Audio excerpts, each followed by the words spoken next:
Okay, my voice is going, and I can only promise to answer as well as I can anyway. Limited intelligence. So we will start in the back and just start moving forward. It's back there. All right. The eighth definition of virtue. Can you speak up, please? The eighth definition of virtue is basically continued persistent belief in something, even though the others you're epistemologically Epistemically close. Epistemically close to do not believe in. Yeah. Is there a certain level that you believe that could actually become a hindrance instead of a virtue? Yeah. And that's part A. That, yes, you do believe that? Well, I think that's a really good question. I think that there are cases where you probably would say that, wouldn't you? Yes. And so that there's going to be a need. You're going to need, faith is going to have to be balanced by or controlled by practical wisdom. This is a point from Aristotle, that practical wisdom is the chief of all virtues and has to rule over all of them. Go ahead. Part B is, if that is your definition, and you believe that you can go to a certain point, and you continue to insist on calling it faith, why not just change it over to being persistent or stubborn in one's beliefs? Because that's a good thing to a certain point, and it would almost completely eliminate one point of contention with nice Pete Bogosian, who's sitting there a minute ago, which would completely eliminate if you stop using the word faith, which is a contradictor, not a contradiction, but a hotbed argument just on that one term. Honestly, it seems like you're creating a conflict just by your insistence to use this word terminology rather than just reterming it over to some consistency in your beliefs. Okay, it's the actual thing itself that's more important than what we call it. So if you want to call faith 8, something else, and we all use the word that way, okay. But my assertion is that people actually do use the word faith this way, as well as all the other ways. This is why we get so confused. We talk past each other all the time. And in many other ways that I didn't bother to list, and you could undoubtedly extend the list. I completely agree with you, but at the same time, it's just like, I know Pete's made the argument a few times about people using faith in ways that it shouldn't be used, and it's actually a problem in society because it allows people to slip out of certain arguments and get away from the actual point that they're trying to contend, just by continual use of that. And do you think you're advocating for the continual use of faith in that way? Well, faith is not going to, the use of the word faith is not going to go away. We should try to clean it up. Part of this lecture is a tiny little effort to try cleaning it up a little bit, being more accurate in the way we speak to each other, try to understand each other. But this is something that anybody that gets a college education knows. You need to come to terms with your author or your audience. You need to be clear about what it is you're saying. And when you know you are working in an area where there's lots of confusion, it means more effort to try to be clear about what you're saying. So, if being clear about what we're saying means using a different word, okay. I'm not persuaded that we must, but I could go for that. What's over here? I don't really think your examples demonstrate that this definition of faith you have is a virtue, because basically what you're saying is this definition of faith is virtue because it's like disagreeing with people who you might otherwise agree with. And so Wegner, he wasn't virtuous because he disagreed with people. He was virtuous because he was right. Like your examples just happened to be people who actually were right.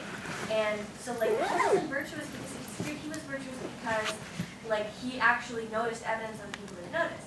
And Jordan, she wasn't virtuous because she disagreed with people. She was virtuous because she was a hard worker and maybe didn't victimize herself or something.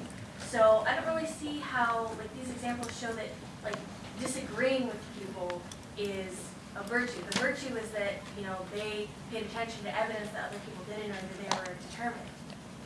I don't think I ever said that disagreeing with somebody is a virtue. Well, believing things other people disbelieve.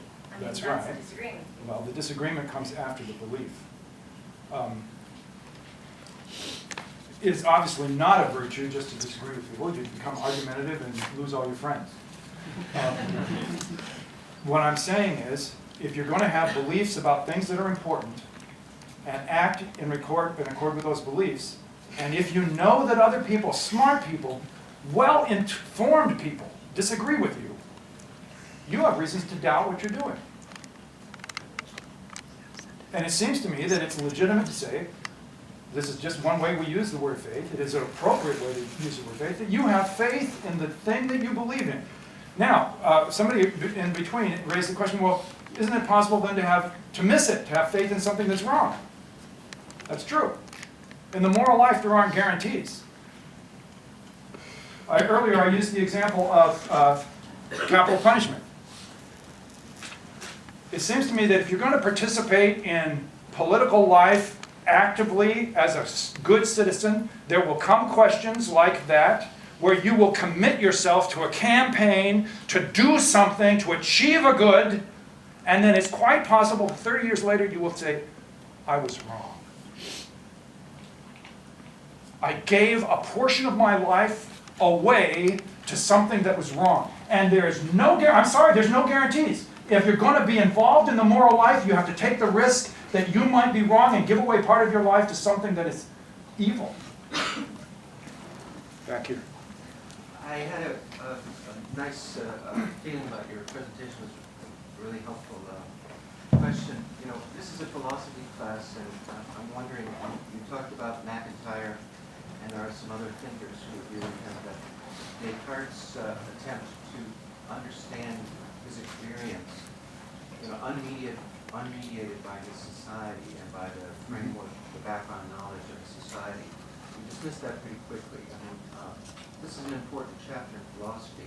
What argument, the fact that Descartes was speaking in French, you mentioned, should give us pause and make us think perhaps that we can't get outside our society or the immediate sort of world that we grow up in, our family, our culture, our language, and think philosophically on our own as individuals?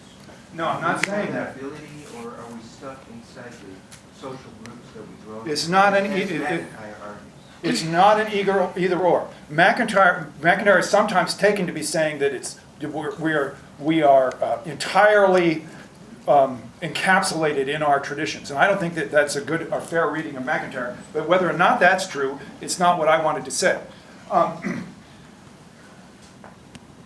When you participate in a practice, you are given as a gift from the earlier practitioners the rudiments of that practice.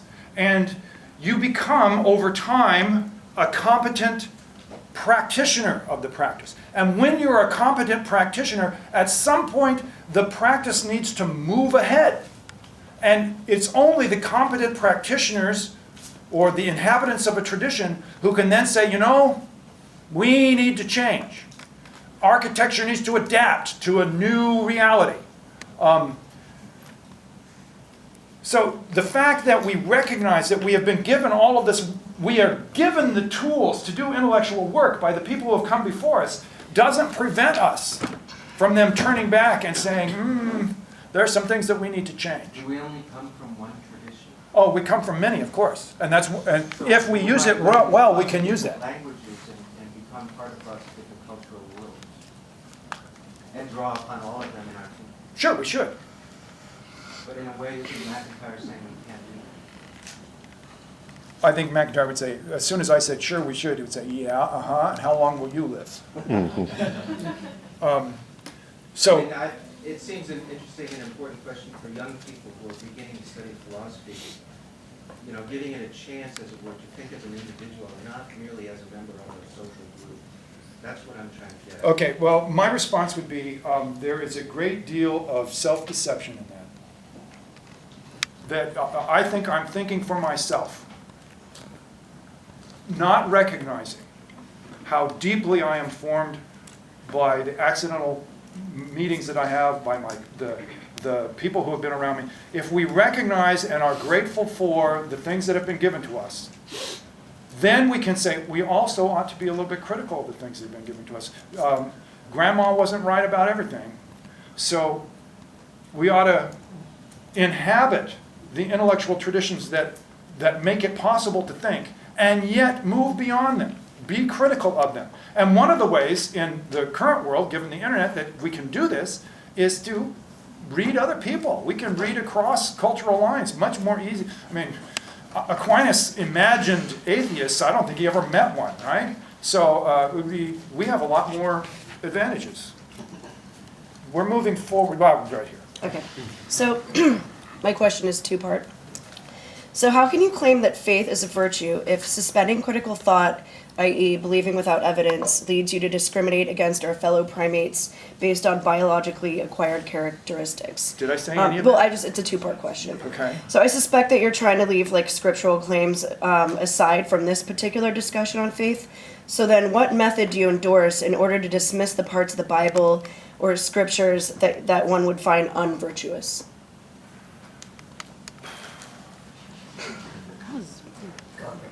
That's why she's the TA. So if you're not using faith, Read the what do you- first part again, go slowly, read the Okay, first so- part again. how do you claim that faith is a virtue if using faith by suspending critical thought? Let's start going one at a time. I never said that, and if any people think that faith is suspending critical thought, I disagree with them. Move on. Okay, so that's why my second part, I know that you're trying to separate that from this discussion, and I'm wondering what method do you endorse in order to dismiss the parts of the Bible and the things that we're trying to separate right now from this discussion? What method are you going to use to dismiss parts of Scripture or Bible or the discussion that you find unvirtuous? So what method are you using I if it's object not to the faith? word dismiss, but let's us leave that aside. I think that the scriptures are authoritative in what they teach, not in what they say. The Bible says very clearly the earth doesn't move. It's not true. The earth does move. So we've now proven that the Bible is false, haven't we? But I'm talking about subjective claims, maybe not like a specific claim made about the nature of reality, but more so, I can be specific. I'm talking about discriminating against homosexuals. Something that most people of faith argue that is unvirtuous. Right. And I'm wondering what method you're endorsing to dismiss that. If you're saying, okay, I'm not saying that's unvirtuous, I'm the type of person of faith that is okay with gay people, and I'm not saying that that's a sin. Well, what method are you using then, if not faith, you're using independent judgment to decide what is moral or immoral from these scriptures? I think McIntyre's idea of a living tradition is helpful here. Sometimes people have the idea that a religion is a static block carved in granite. McIntyre suggests that a living intellectual tradition, in fact, all living intellectual traditions, have to adjust, have to be self-critical within.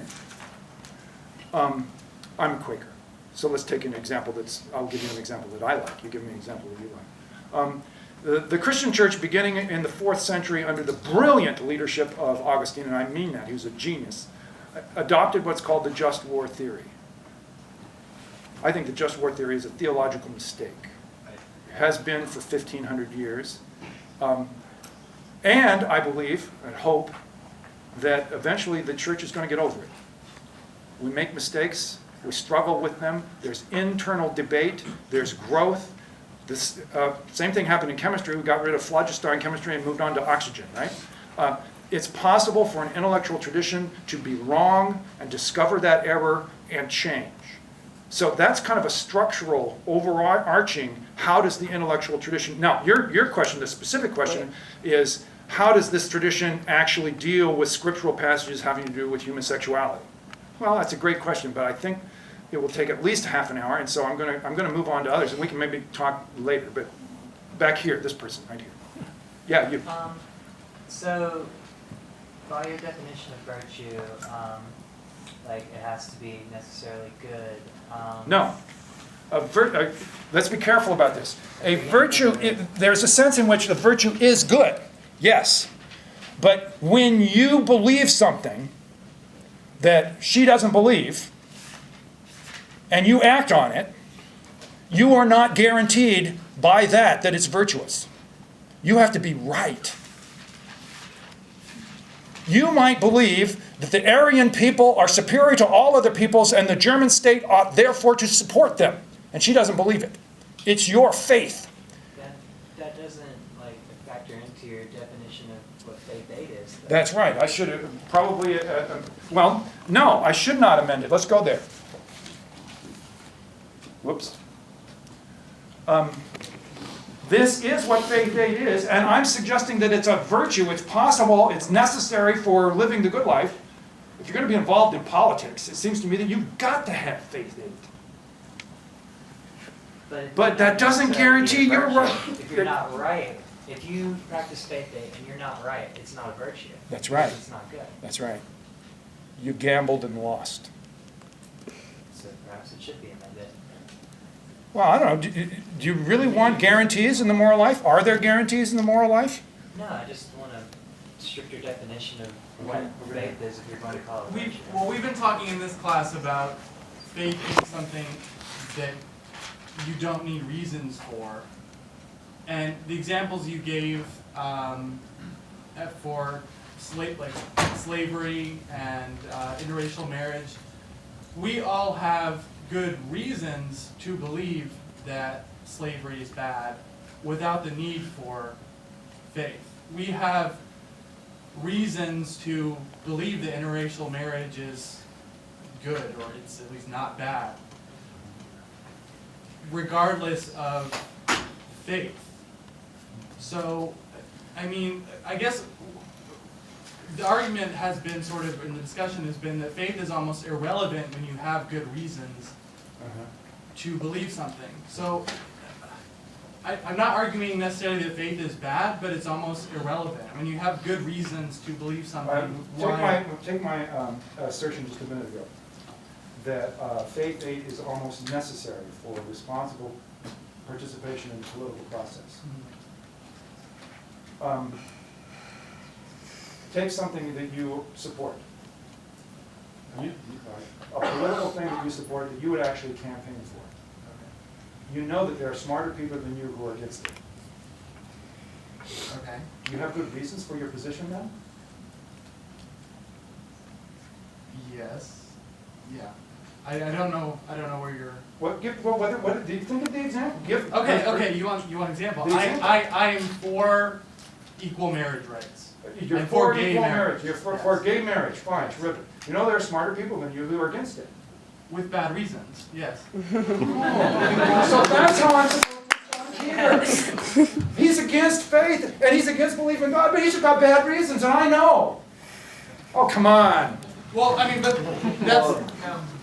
Well, I think the thing is, though, is that I think even we see with a lot of people, even who are well articulated and who are intelligent, there's some really smart people who are also really good at rationalizing really bad ideas. That's true, isn't it? So all I'm saying is that these people, the existence of such people, give us prima facie reasons for doubt. That doesn't. You're familiar with the difference between first hand and final thinking, whatever. So it's possible that there are people who the more you think about it, you think, man, I just don't get it. I mean, these people are really they're smart people, they're well informed, they're really trying, and they just don't get it. How could it be possible? Now the thing is, I think it would be really, often we give these rhetorical questions, how could anybody possibly do that? And change the rhetorical question into a real one. How do they do that? How do they have that position?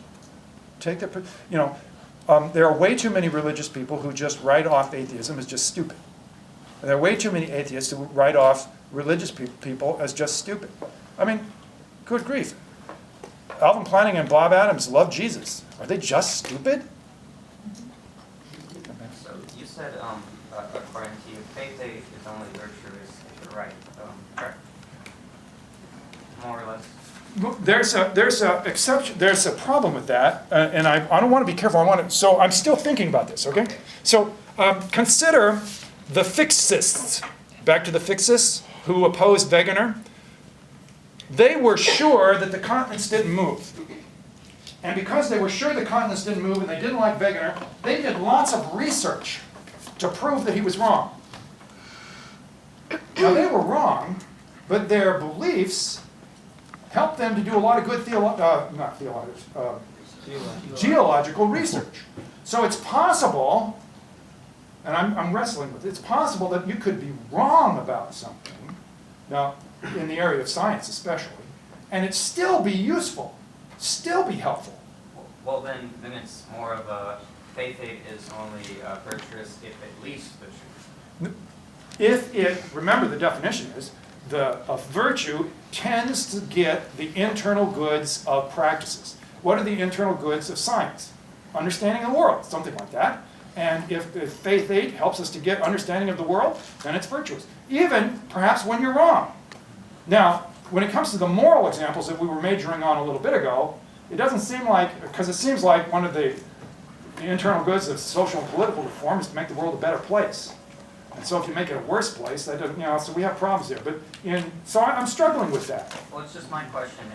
Those were just follow-up questions. My question is, so how do we know when religious people use faith according to their religion, how do we know that it is virtuous? Well, you'd have to ask a lot of questions. You'd have to talk with them. How do you know about anybody if her political or religious or scientific beliefs are useful or helpful or attractive? You got to get into the details. You got to get into a lot. You got to talk more. Just because somebody says I have faith in God, Peter's right about that. Somebody stands up and says I have faith in God, vote for me. That's terrible. You got to have a lot more information than that. But you could also have faith in this definition for atheism as well. And then how do you know that their faith in atheism is virtuous? Well, you just got to talk to them. So how is this? This definition of faith, what does it do for the argument? How are you using it to defend religion if it can be used for atheism? So far, I haven't talked about religion at all. What's the purpose of enlightening us with this definition? Is to say that faith, committing to things that people disagree with, that people who you respect disagree with, is part of the good life. You've got to commit yourself and do things. Right here. You question faith as believing things other people disbelieve and living in the light of these things. Yes. And you said it has to be things that you don't know. Right, because if you know them, so now let's imagine that one of you said, no, the Tigers won last night. Well, that's not faith. I know the Giants won, not the Cardinals.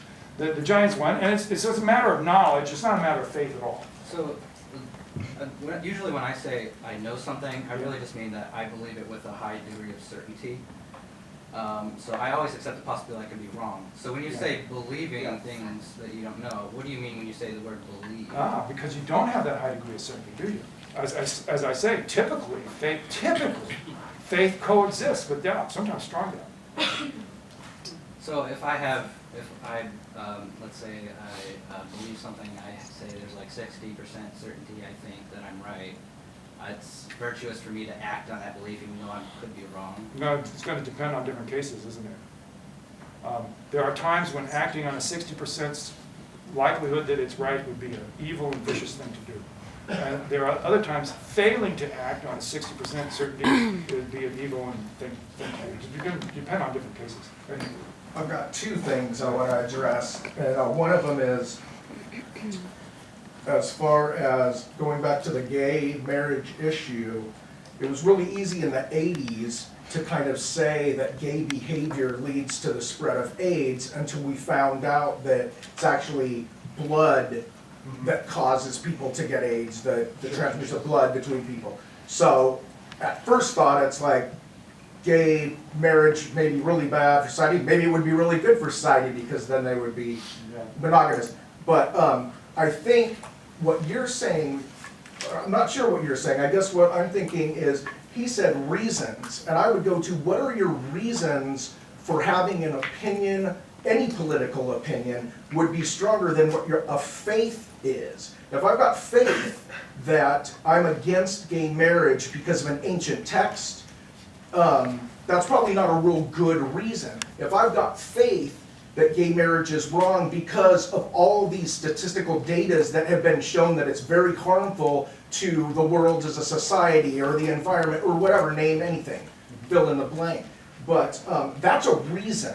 That's a reason to have an opinion, not a faith. And so I don't see, it seems to me if you wanted to have a faith about a political issue, you would want to investigate the reasons that you have the faith in that political issue.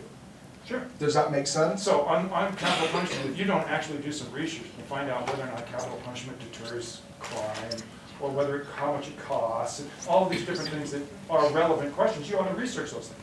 So then it seems that faith has no bearing on it whatsoever. It's only your faith and your opinion would continue your research on. It would have absolutely nothing to do with virtue. And also virtue, I would say, is trapped in a time frame, because you could say that it was very virtuous for our ancestors to conquer the Indians, because if they didn't, we wouldn't be sitting in this classroom right now. Now their mindset, what they were doing is those Indians were savages. And so they were killing them. Genocide was completely virtuous back then. So only looking at it through the lens of our future, our present time, which then would have been future, can we look at that and say their activities were not were not good or virtuous? There's so much stuff there. Yeah. Boy. There's a lot of good points. Yeah. I'm a moral realist. I mean, we're trapped in this time frame. So there's no real way to know if being agnostic, atheist, religious, any of that, there's no way to put virtue on that, because according to like your faith, the evidence is out. There is no evidence. The reason that you claim to be able to believe it and coexist is because of the doubt. Boy, I'm really confused by what you're trying to say. It seems to me that you're saying that something was virtuous in the 1840s and it's not virtuous now? Sure, genocide. If you were in Germany in the 40s, genocide, you agreed with Hitler, genocide would have been completely virtuous. The point that I've tried to, I hope I make this clear to everybody, that the genocide of the Native Americans was wrong in the 1840s. The wrongness of it was not apparent to some people, which is a tragedy for them and a tragedy for the people that killed. But how can you say that's tragedy? We're sitting in this classroom because of it. So I benefited from it. I'm not even making a claim to whether it's wrong or good or not. It's quite possible that we could benefit from terrible things. That's true. That doesn't make it right. Sorry, Wait, you've had your return. my last question is,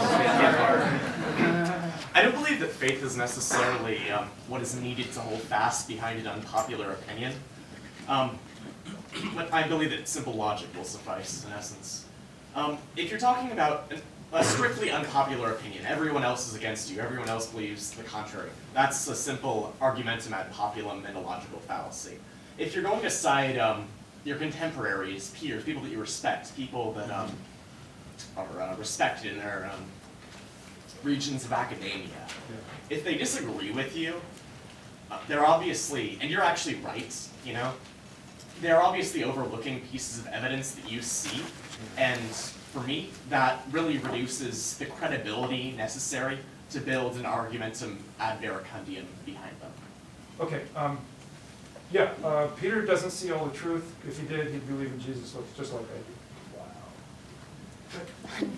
Wow. Well, I'm just going with his example. I'm responding. I'm giving him an example of what he was describing. But it seems to me that I need to have some humility here. It is possible. I know this is shocking. I have been wrong in the past. So it seems to me that when I have somebody who is epistemically close to me, somebody who's at a great epistemic distance, samurai warriors of the 17th century, I really don't worry about them very much. But when somebody is epistemically close to me and disagrees with me, that gives me a prima facie reason to doubt what I believe. It's not an all things considered reason. All things considered, I still believe in Jesus. I think Peter should too. But I go home and worry about it. You know? Just piling up the reasons and thinking that I've got them all lined up.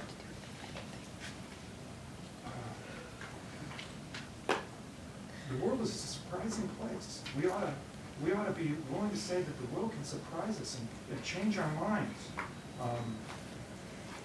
Who knows? After all these years, maybe I'll change my mind. On some things, I really doubt it, but you know, I don't think I will change my mind, but it's possible. And I ought to listen to it. Over here. Mine is a direct follow-up to that. So then wouldn't you say that the actual virtue you're showing is of humility and not of faith? Like, I don't understand how faith 8 shows anything virtuous when all of the virtuous characteristics of it have to do with humility or what the original question, the very first person who asked about how you keep on going, like the perseverance. Like, it seems like faith 8 is just showing lots of different types of virtues that you just kind of put into it, but they don't really seem necessary for the actual idea. So you're willing to say that perseverance in a contested belief is a virtue, and humility is a virtue, but faith is not a virtue. It just doesn't seem like the faith part is necessary.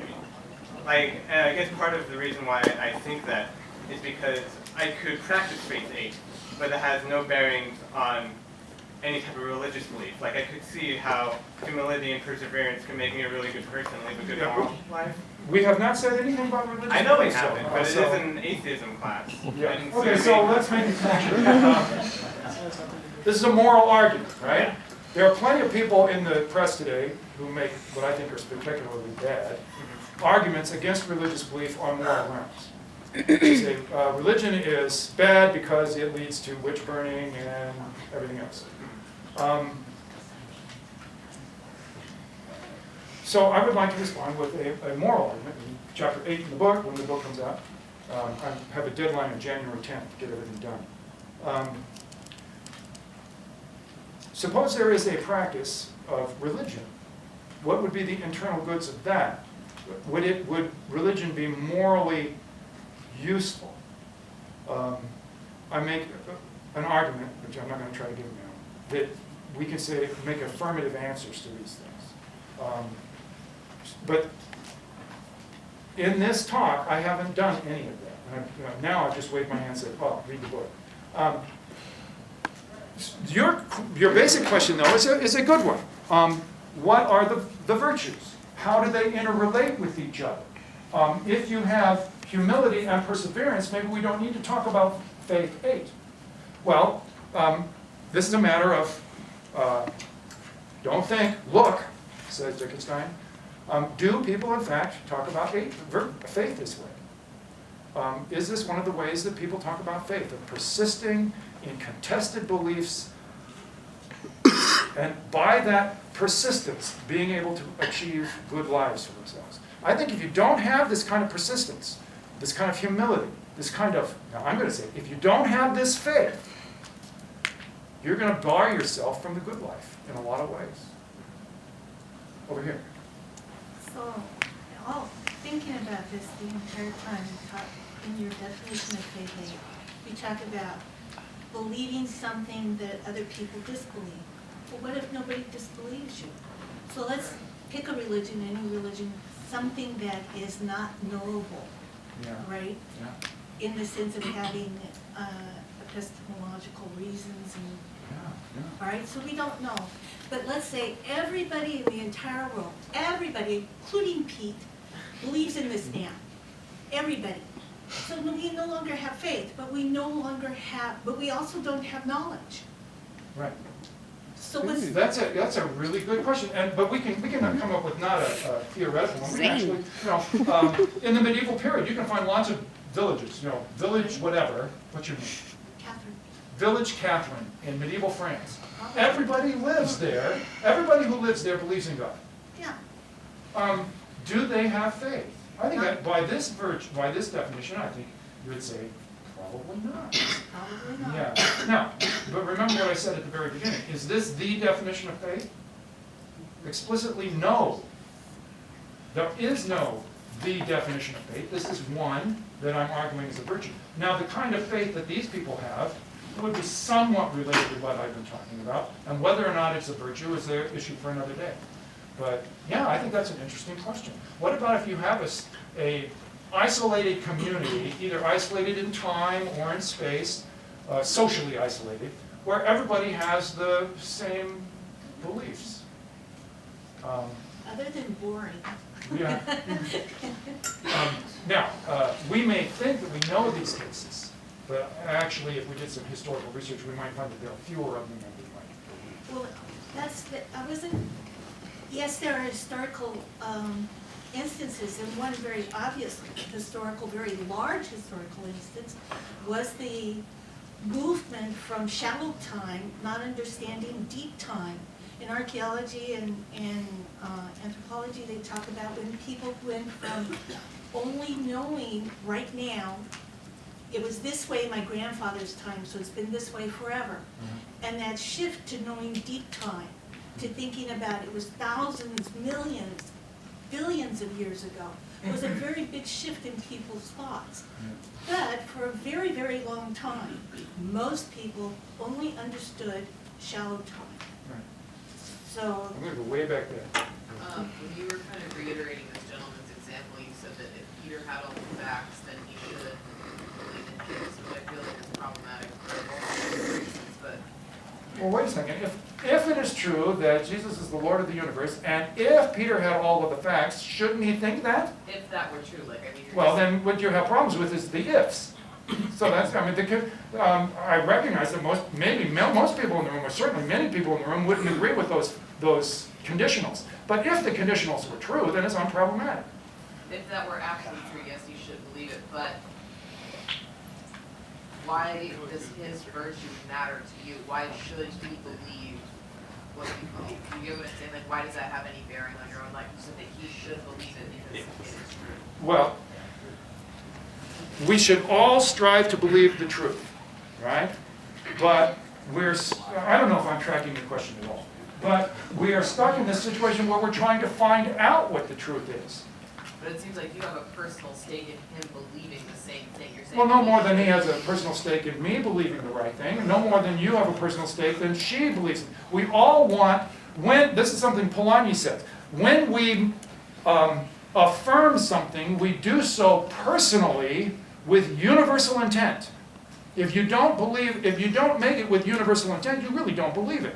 Peter has to, when he makes his assertions, he makes them with universal intent because he thinks that they are true. He thinks that all right-thinking people should think this way. Well, yeah, if they're right-thinking and if they are true, we should think that way. The problem is we're stuck in this situation where we're trying to discover what is really true. Right here. I'm kind of interested, you've got the 8 different definitions of faith, and when you started talking about them, you started talking about the vice and virtue. Some are vice and some are virtue. And you said that faith aid is a gamble. Yeah. When we were dealing with the moral issues, right? Then we had the one where we talked about the scientific examples. And there, it might be possible that faith aids would be a virtue even if you're wrong. So it's kind of tricky. But go ahead. So, well, my question is, not just on the faith aid, to what degree are these even to a degree? Is there a degree of vice and virtue to each of them? Are they either or?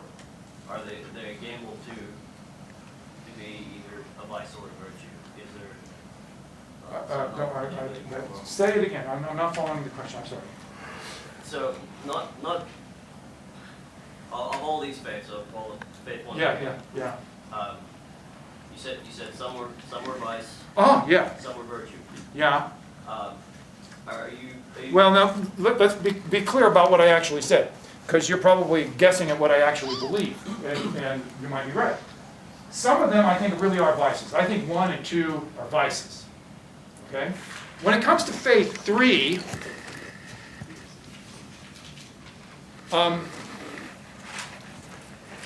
I think the matter is pretty complicated.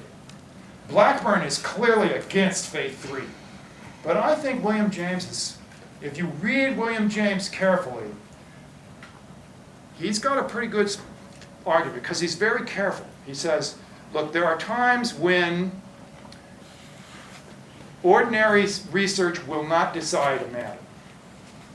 And you have to decide, forced choice situations. And it really is important. It's not just, are pumpkins nice or not. In those very limited situations, he says, There's a sense in which you can say, I choose to believe. So on faith 3, is it a vice? Blackburn says absolutely.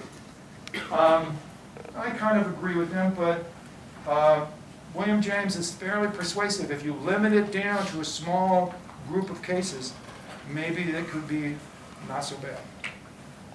And so going through the whole list, some of them I disapprove of. Faith 8, Faith 7, I pretty much do approve of. The others I don't. Between Faith 3 and Faith 4, there's clearly no, wait a second, see if I get this right. Yeah, between 3 and 4, you have a clear contradiction. So you can't really approve of both of them. Right behind you, right there. If someone is aware of Pascal's wager and they accept faith if they accept religious faith on the basis of that, is that a manifestation of faith 3? Because they believe they'll be rewarded? Yeah, that's an interesting question. Many people have asked whether you can actually do what Pascal says. And Pascal recognizes this, right? He says you figure out the odds and it's going to be good for you, so you believe in God. But you can't just make yourself. You can't just choose to believe that this is coffee in here, right? I'm not telling you what's in here. Believe that there is coffee. No, you can't do that. You can't just believe. But Pascal recognizes this, and we don't have direct control of our beliefs. We do have indirect control of our beliefs. And so he gives all of this advice about what you should do to inculcate faith in yourself and all that kind of stuff. There's a lot of people asking questions over here that have had their hand up a really long time. It's easy to get just locked in on one These people side. You, right there. right here. Yeah. Okay, just two quick things. Just to clarify, when you're talking about faith 8, are you saying that your belief is based on evidence that you choose to prefer over other evidence, or is it that it is based solely on your belief and that when compared to evidence someone else might have, that you're choosing to disregard that? This is a really good question because the segue is so nice from the other one. What Descartes said, remember, is that when you're in this situation, you think it would be good for you to believe in God, but you can't really get yourself to believe in God. What do?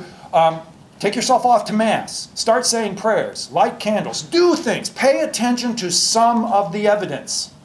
And if by paying attention to that evidence, you will become convinced. So that's what that relates to your question. How do you notice that I've got this belief that capital punishment ought to be eliminated? I came to it by examining the question, looking at a lot of evidence. Have I looked at all the evidence? No. Will I ever look at all the evidence? Just 2 minutes to go? Okay.